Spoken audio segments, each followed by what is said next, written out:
ಕೃಷ್ಣ, ರಾಜನೀತ ಧರ್ಮಶಾಸ್ತ್ರದಲ್ಲಿ ನಿನ್ನಷ್ಟೇ ನಿಪುಣರು ನಾವು. ನಿನ್ನ ಭಾಷಣವನ್ನು ನಿಲ್ಲಿಸು, ನಮ್ಮೀರ್ವರ ಬೇಡಿಕೆಗಳನ್ನು ಈಡೇರಿಸು. ಅರ್ಜುನ, ಕೇಳಿದೆಯಾ ನಿಮ್ಮಣ್ಣನ ಆಡುತ್ತಿರುವ ಮಾತುಗಳನ್ನ? ಜನಾರ್ದನ, ನನಗೊಂದು ತಿಳಿಯದು. ತಾವು ನಿದ್ರೆಯಿಂದ ಎಚ್ಚರಗೊಂಡಾಗ ತಮ್ಮ ಕೃಪಾ ದೃಷ್ಟಿ ಮೊದಲು ನನ್ನ ಮೇಲೆ ಬಿದ್ದಿದ್ದಾದ್ರಿಂದ ತಾವು ನನಗೆ ಸಹಾಯವನ್ನು ಮಾಡಲೇಬೇಕು.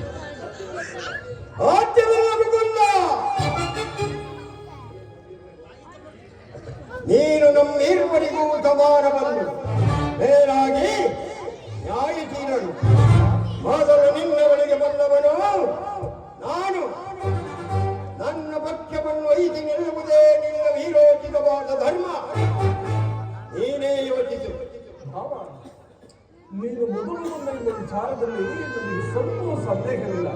ಆದರೆ ನಾನು ನಿದ್ರೆಯಿಂದ ಎಚ್ಚರಗೊಂಡಾಗ ಮೊದಲು ಪ್ರಾರ್ಥನೆಯನ್ನು ಕಂಡಿಲ್ಲ. ಪ್ರಾರ್ಥನಾದರೂ ನಿನಗಿಂತಲೂ ಚಿಕ್ಕವನು. ಆದ್ದರಿಂದ ಮೊದಲು ಕೇಳುವ ಅಧಿಕಾರವು ಆತನಿಗಿರುವುದು. ಆಹಾ, ನಿಮ್ಮೇರುವರು ಸಹಾಯವನ್ನು ಮಾಡಬೇಕು. ಇಲ್ಲಿ ಕೇಳಿ, ಅಪ್ರತಿಮ ವೀರ ಭಟರಿಂದ ಕೂಡಿದ ಬಲರಾಮ ಸಹಿತ ಯಾದವ ಅಕ್ಷೋಹಿ ಸೈನ್ಯ ಒಂದು ಕಡೆ, ಯೋಗನು ನಿರಸ್ಕೃತವಾದ ನಾನು ಮತ್ತೊಂದು ಕಡೆ. ಅರ್ಜುನ, ಯಾವುದು ಬೇಕು? ಎದುಕುಲ ಚೂಡಾಮಣಿ, ನಾವು ನಿಮ್ಮನ್ನೇ ಅಪೇಕ್ಷಿಸಬೇಕು. ನೀರಸ್ತನು ನಿರಾಯುಧನು ದೊಡ್ಡ ಯಮುಕನೂ ಆದ ಕೃಷ್ಣನನ್ನು ಕಟ್ಟಿಕೊಂಡು ಯಾವ ಪ್ರಯೋಜನ? ನನಗೆ ಬಲರಾಮ ಸಹಿತ ಹತ್ತೋಡಿ ಸೈನ್ಯವೇ ಇರಲಿ. ಬಾಬಾ, ನನಗೆ ಬಲರಾಮ ಸಹಿತ ಹತ್ತೋಡಿ ಸೈನ್ಯವೇ ಇರಲಿ. ನಿನ್ನ ಸಾಹಸಕ್ಕೆ ತಕ್ಕದ್ದನ್ನು ಹೊಂದಿದೆ. ಕಡೆ ಸೈನ್ಯಕ್ಕೆ ಹಾಗೆ ಮಾಡುತ್ತೇನೆ. ಬಾಬಾ, ನಿರಸ್ತನು ನಿರಾಯುಧನು ಎಂದು ಹೇಳಿರಬೇ. ಪಾಂಡವರ ರಕ್ಷಣಾ ಭಾರವನ್ನು ನೀನೇ ವಹಿಸಿಕೋ. ನಾನಿನ್ನು ಬರಲೇ. ನಡೆ ನಡೆ ಭಾವ.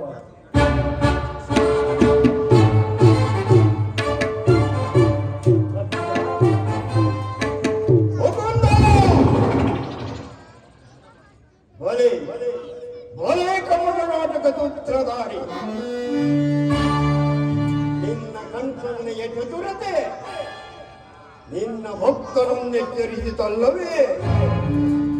ಚಿಂತೆಯಿಲ್ಲ ಗೋಪಾಲ.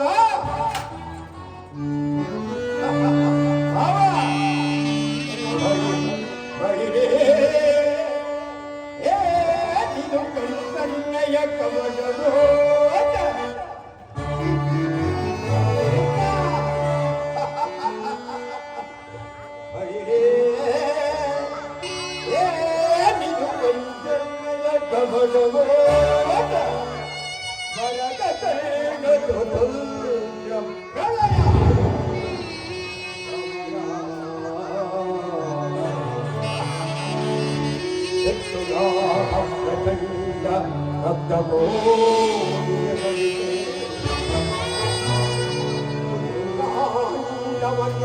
ಸಿಂಹನಾದ ಧರಣಿಕಾಗದ ಚತುರ ತರುಣೇಶ್ವರ ರಾಜಧರ್ಮ ಕಳಂಕ ಸಹಿತಲಾರ ರಣದೈ ಆಯುಧ ಮಂಡಳಿದರಿವೆ.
ವಚನಗಳನ್ನು ನಂಬಿ ಕೇಳುವಂತಹ ಮಂದಮತಿಯಲ್ಲ ನಾನು. ಪಾಂಡವರ ರಕ್ಷಣಾ ಭಾರವನ್ನು ನೀನೇ ವಹಿಸಿಕೋ, ನನಗೆ ಆಗುವ ಸೈನ್ಯವೇ ಸಾಕು. ಒಳಸಂಚು ಬಲಿಸಿದೆಂದು ಹಿಕ್ಕಬೇಡ ಗೋಪಾಲ. ಆಯುಧಗಳನ್ನು ಹಿಡಿದು ಯುದ್ಧ ಮಾಡುವುದಿಲ್ಲವೆಂದು ಹೇಳಿದ ಮಾತುಗಳನ್ನ ಪಾಲಿಸಲೇಬೇಕು. ಬಾಬ ನಿರತನಾಗಿ ರಣಕ್ಷೇತ್ರದಲ್ಲಿ ನಿಲ್ಲುವೆಯೋ ಎಲ್ಲ ಹತಪ್ರಸ್ಥನಾಗಿ ನನ್ನನ್ನು ಗೆಲ್ಲುವೆಯೋ ನೋಡಲೆಂದೇ ಈ ಕೊನೆಯ ಸಂದೇಹ. ಸಂದೇಹಕ್ಕೆ ಮಾವ, ಆಡಿದ ಮಾತನ್ನು ಮಾಡಿದ ಪ್ರತಿಜ್ಞೆಯನ್ನು ಮರೆಯಲು ಸಾಧ್ಯವೇ? ನಡೆ ಬಾಬಾ, ಸೈನ್ಯಕ್ಕೆ ಹಣ್ಣು ಮಾಡ್ತೇನೆ. ಬಾಬಾ ನಾನಿನ್ನು ಬರಲೇ ಮತ್ತೆ ನನ್ನ ನಿನ್ನ ಭೇಟಿ ಅಂದಿನ ಸಮರಾಂಗಣದಲ್ಲಿ ಆಗ ತೋರುವೆಯಂತೆ ಈ ನಿನ್ನ ಪಾಂಡವರ ಬಲ ಬಲ.